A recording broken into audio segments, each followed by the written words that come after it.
How's it Hi, going? good. How are you? Yeah, good. Yeah, it's really good to see you again. It feels like it's been quite a while. It must have been No, similar sort of time as saw um, Hannah and Charlotte, but yeah, yeah, yeah. about So how a you year. been, mate? Good, good. Trying to keep busy. Yeah. Yeah. Um, yeah. So after the last I heard from you, actually, so we worked together on for the control panels for episode 9.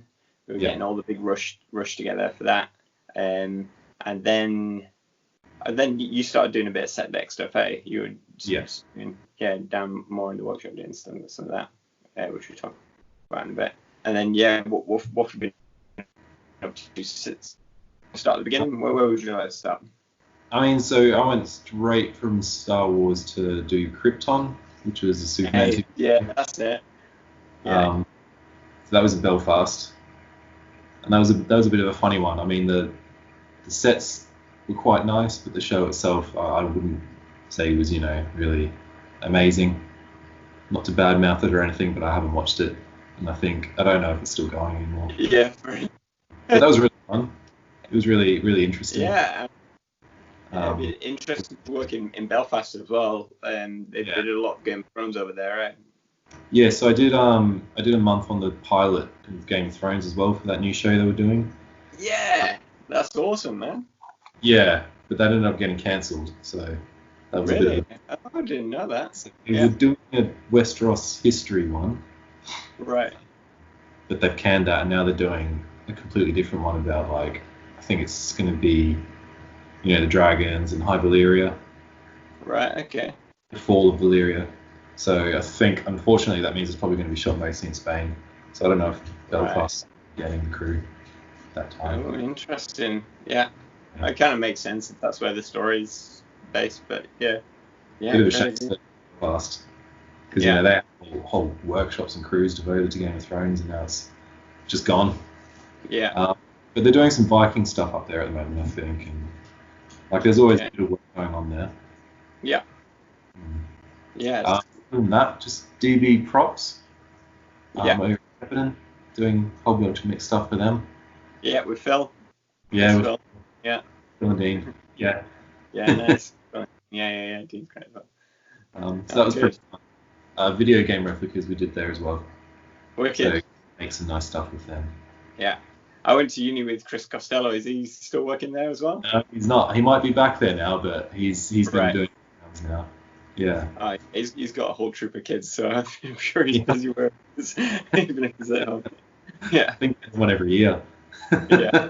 Yeah. That's awesome, man. So yeah, what got you into prop making in the beginning?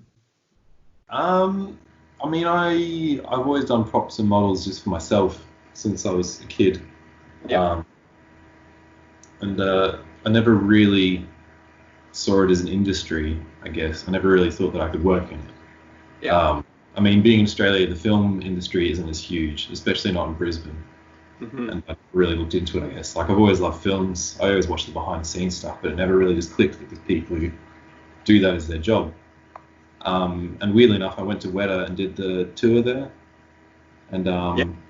saw like District 9 guns. I saw all the like Minas Tirith model, and all these amazing props, and it just sort of clicked on me that people make props for a living. Yeah. So from there, I just studied up on it a bit, moved to London, got a sort of unpaid job for 3 weeks just with a small company in East London. Nice. And then they started paying me to do it, and I just from there, just kept getting jobs. And Yeah. What sort of work was that? Yeah. so that was Applied Arts, and they're in Bethnal Green, and that was Okay. doing like theatre props more. So Oh, theatre, cool. um, they did a lot of magic tricks. So Yeah. yeah, it's very, very different to what I'm doing now.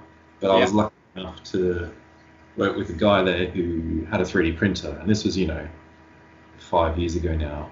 Yeah. So it's just starting to sort of become a thing.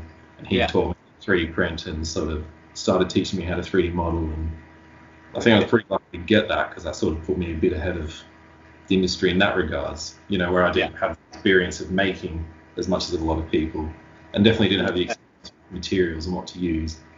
Yeah. I did have 3D modeling experience. Wicked. Yeah. There's such a broad spectrum of prop making now. You know, and there is sometimes quite a big jump between those that do the digital stuff and those that don't.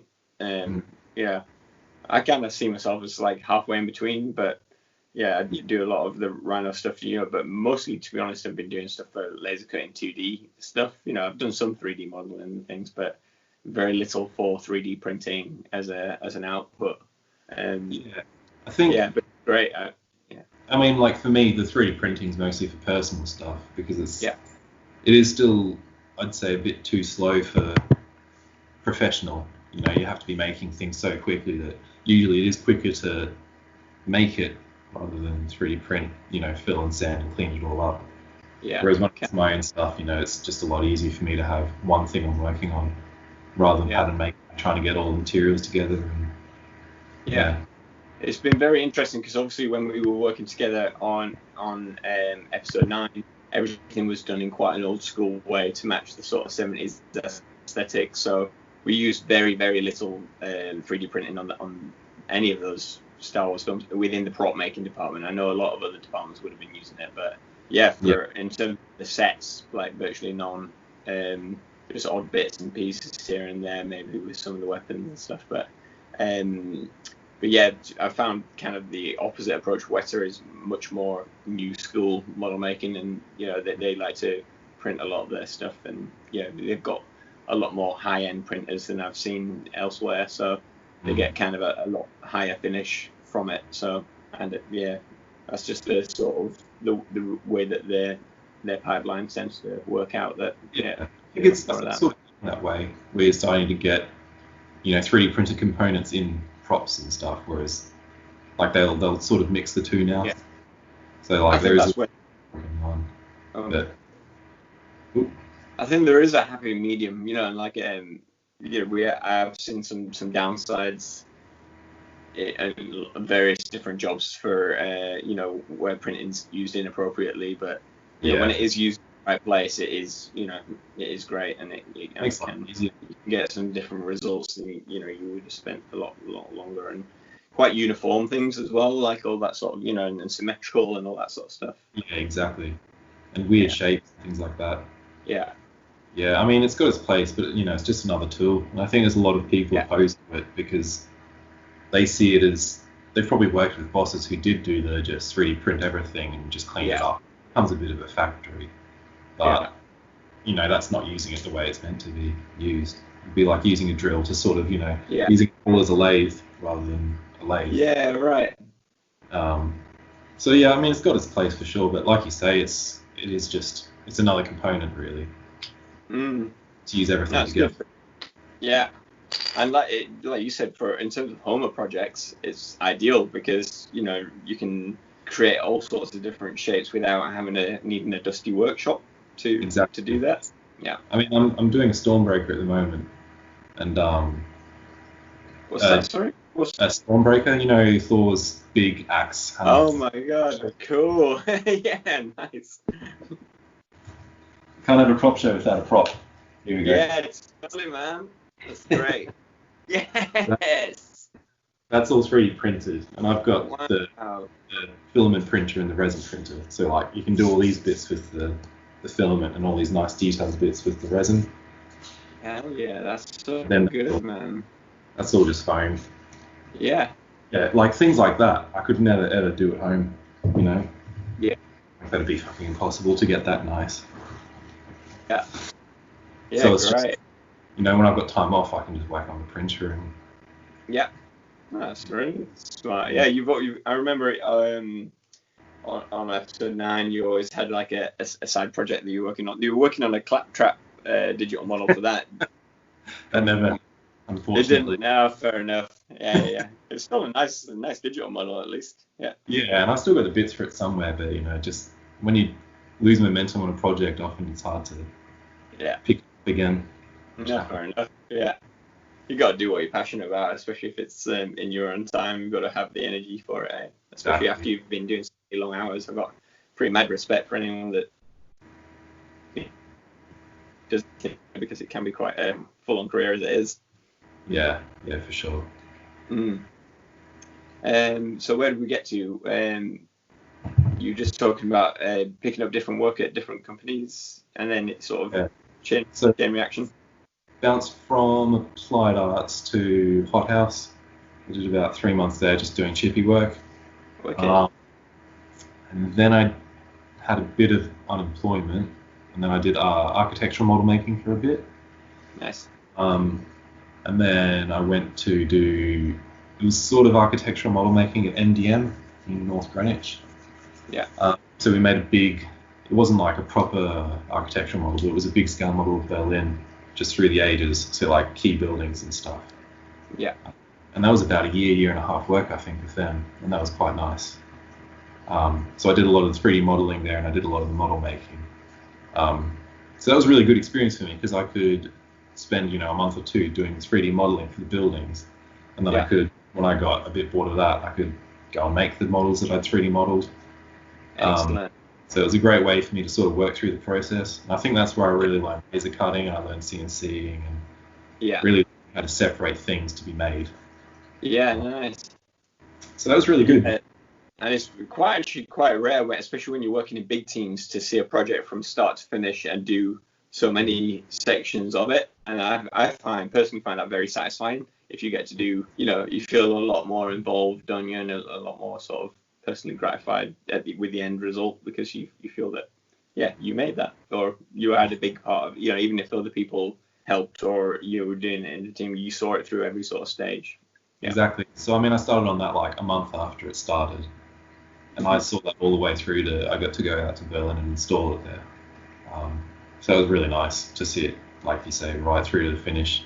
Yeah, and even down to the intervals. They really opened the doors to it, but still got to see it pretty much done. Nice. Excellent. Oh, great. And traveling with work as well, that's real fun. Yeah, we had 2 days off in a month in Berlin, but it was still pretty cool, yeah. Yeah. Nice. See more of the nightlife than the daytime, I suppose. Yeah. Exactly. Although you probably just go straight to bed if you've been working all day. Yeah. Yeah. And then I went from there. Hell, this is a long time ago now. I think that's when I sort of started with. No, it was earlier than that. I can't remember what I did after that. I went to MDM for a bit, and I think I got work with a friend, just doing some work at Fabricate, a little place in West London. Okay, nice. And then from there, I got work at DB, making props and stuff. Yeah. And then from there it was Star Wars. So that was a full summed up very quickly. Yeah, no, it's good. It's quite varied as well. Like you say, joinery, architectural, and like obviously the film stuff, and CAD stuff as well, and yeah, it's a bit of a mixed bag, which is great. You do get to get experience in a lot of areas. Yeah. I'm not someone who would like to just do one thing for the rest of my life either, I don't think. Yeah. I'd get bored if I was just doing 3D modeling, definitely. Or just doing joinery, or just doing architectural model making. So it's quite nice to bounce between things. Yeah, and it keeps you versatile in terms of you can take whatever opportunity comes up then as well. You don't have to wait for that particular role to appear. You can be flexible. Yeah, it's really good, mate. Yeah.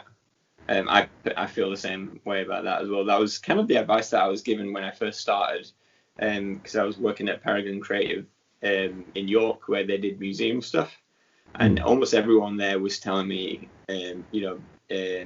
be a jack of all trades, and then you can be useful to everyone, and I can jump between different teams. And I sort of, that's where I kind of learned the broadest range of stuff there, and I've been able to apply that in different places as I've gone along. But other people have opposite advices as well. You come, especially when it comes to film, like it can get quite pigeonholey and it can get quite specialized as well, and there are definitely advantages to doing that as well. So lots of different schools of thought on that. Eh? Yeah, I think it's just different people, take to different things. Like I've met some amazing leather workers, but that's all they do is leather work. Yeah. But I think it takes a special person to really just dedicate your life to one trade. Yeah. Yes, it's like a different philosophy, isn't it? You know, and I've got a friend who is from Japan, and he was saying that is very much a part of Japanese culture is to really specialize and hone in on one thing and become a master of that. See it as almost being a bit of a cheater if you're going around doing lots of different things, that you must be just trying to focus on too many things. But yeah, the opposite philosophy could also be just as true for different people as well. Yeah, that's true. I mean, they take it to the next level in Japan, where it's like, you just do a certain type of joint and that's all they do. Or like the samurai swords, you see it, there's like 20 different people, like one person for every specific area. Like they'll do the sort of scabbard, and then that'll get to someone else to do the broke work, and then that'll go past to someone else to do the etchings, and it's all just a really very segmented. And that's amazing. Like you see these guys have just been lacquering sword handles for like 40 years. That's beautiful. I wonder how they're doing, because that would do my head. But if your philosophy is to become a master of that trade, then maybe they find that more satisfying. And maybe it's just because we've got short Western attention spans. Exactly. Yeah, that's fun. What sort of personal stuff? Obviously the Thorhammer is a great project to be taken over with. And I remember you did a really cool Princess Mononoke costume. Oh yeah, I've got the spear up there. Hang on, that's still hanging around.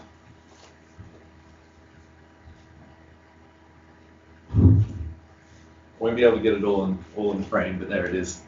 Oh, sweet, love it. Nice. It's just gathering dust now. I've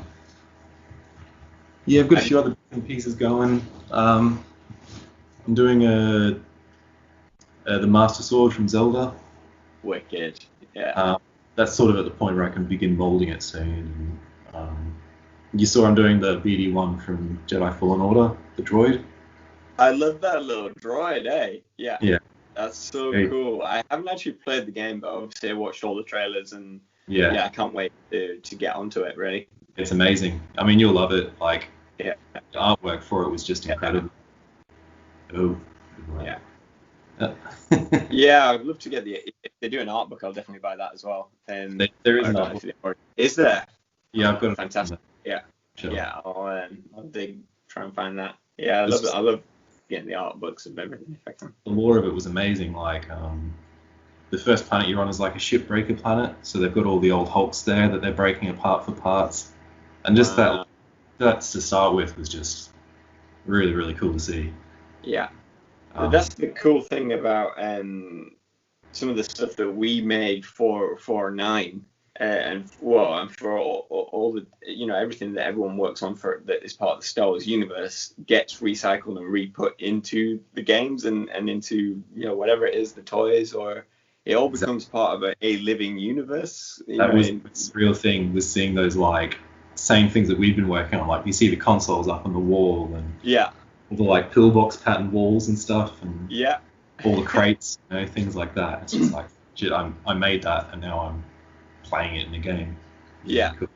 Yeah, exactly. It's a fantasy world, but it's got rules and it's got repeating things, and it's something that contributes into like almost like in a sort of sense it's still a living world, even an evolving sort of franchise thing, and it's a very cool thing to be a part of. We out of our team making control panels, I think me and you were probably the most nerdy ones that appreciated that the most out of that. I think so. I think there was a few people who didn't care about it at all. They were excellent. We had a great team of model makers, and that was the main thing, that everyone was good at making things, and that's the main priority. But for me and you, we were getting extra kicks out of we knew what spaceship we were on, or what what planet we were going to, and all that sort of thing. Yeah. Yeah, that droid is a really great design as well. I just love the little character. Like what they've done with BB-8 was such a great little addition, and the new Dio was cool, and yeah, he's just up there with all them, but a different thing. I really like it how he sits on his shoulder, almost like yeah, exactly. I mean, as soon as I saw him, I was like, that's super cute. I've got to make it, and like, yeah, I think it's a perfect scale as well because he's about probably that tall, So right, he's not that's actually quite. Yeah, it's still reasonable size though. It's reasonable bigger than. size. Yeah. There's a lot of hollow space on him because his legs are sort of like legs, so True. his head's this big thing, and then there's a little body, and then like the sort of long legs. So, it's classic Star Wars. He looks like a pair of Electra binoculars with Chicken Walker ATST legs. There, I love it. They're the R2 legs, like they're the same sort of design as R2. So yeah. But the silhouette of it is. The profile. Yeah. And his head's that sort of way because in the game he's a like lore keeper, and he's got a big projector in his eye, so he's like, so he's just got that design to just be a walking projector in library basically. Excellent. That's cute. Yeah, super original. I love it. And yeah. It's such a cool universe. I hope it keeps going, and I will do, of course. What little I heard on the show we're working on, it sounds really interesting. I mean, I wasn't really sold on it. I really loved Rogue One, but I didn't think that any of the characters were especially stand out to me. I think that all of the characters worked well together, and the story was great, and it was a great movie. But when I heard they were doing a spin-off of it, I was a bit against it. Yeah. But it sounds really interesting, the concept, and they've got some really good actors on board, so fingers crossed it's going to work. Yeah, I think you should be a little bit careful about what we say, about stuff that hasn't been released. I don't want to get into any trouble with that. It's good to talk about stuff that is in the past, but yeah. No, I'm excited for you, mate. I'm quite jealous that you guys have started on that. I was definitely thinking about Obi-Wan, though. I was really hoping it was going to be Obi-Wan, but it wasn't. This still might happen yet. You never know. Who knows? Exactly. Yeah. But I think there's so many different directions you can take Star Wars, and I really, my personal favorites of the new ones are the spin-off stuff.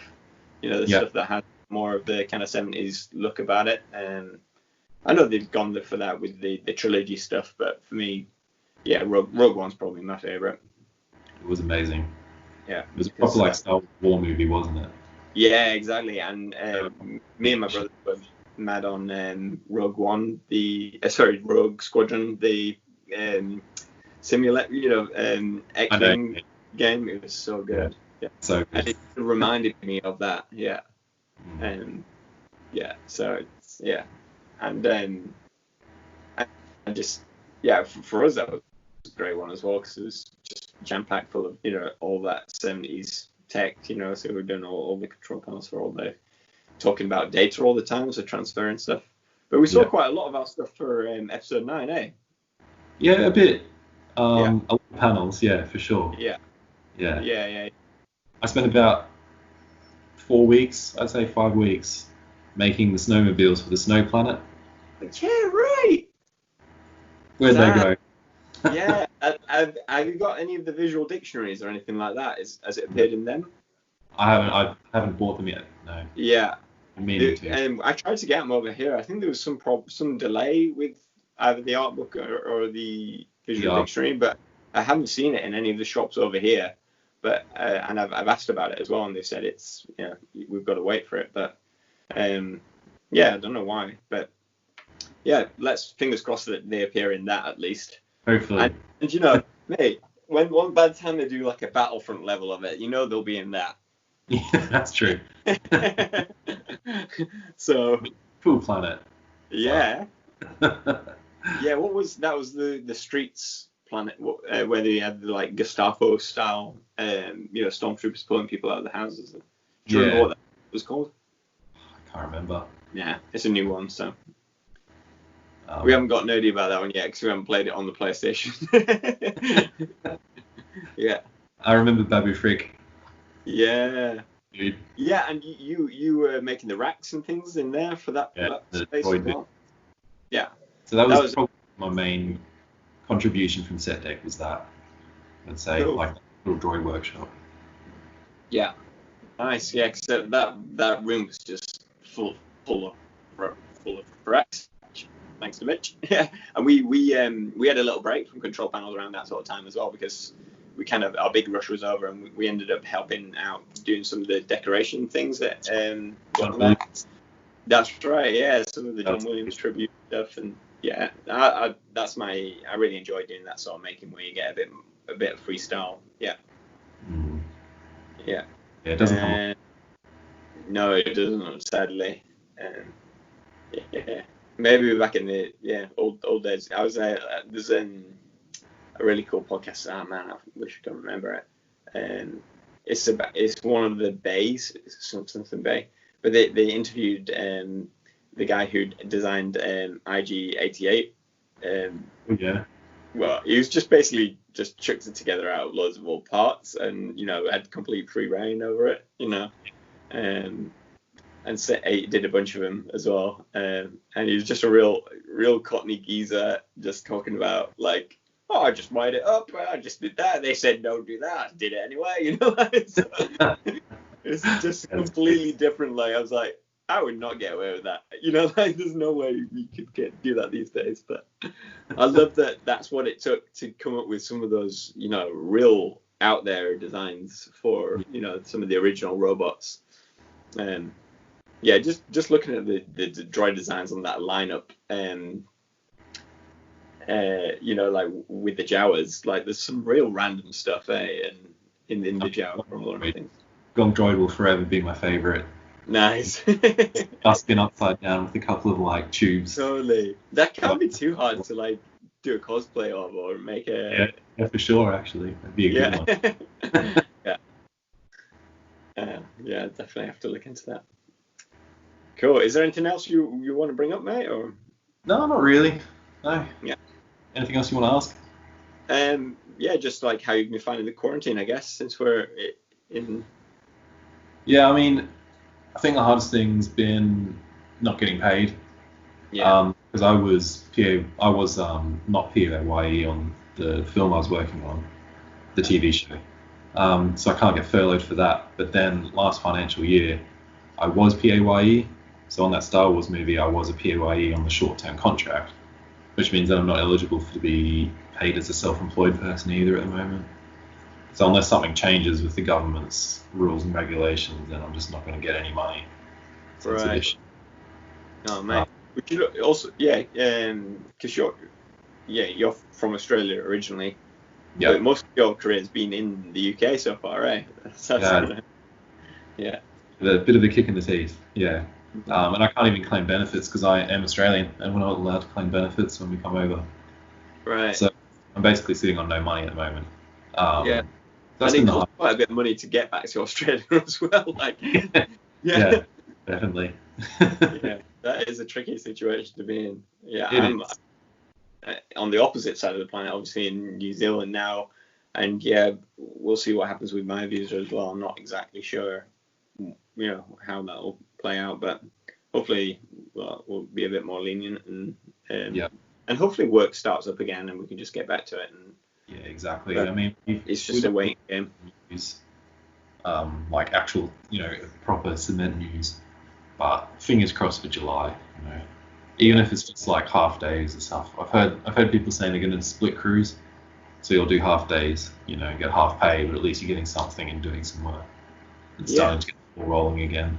That'd be really interesting for the film industry, because we've never done anything at a slow pace. Everything's always full throttle. So I would be very interested to see how that feels, and whether people actually prefer that balance, because there is almost like a sometimes potentially toxic workaholic culture involved in like meeting that deadline and doing as much as you can in a short amount of time, which is great if for odd projects here and there, but like a lot of people end up doing that full time all the time, which I'm not sure if that is particularly sustainable. So maybe we find a different pace of working that might be a bit more healthy. Yeah. Fingers crossed the 95, mate. Yeah. Anyway, right. Well, awesome, Mitch. Thank you so much for talking to us. And yeah. For having me. Yeah, it'd be good to catch you another time later down the line. We've got a bit more to talk about on the other side of this. Once I finish P1. Yeah, definitely. I'd love to see that. Yeah. Ace. All right, thanks, dude. All right, no worries, mate. Keep well. See ya. You too.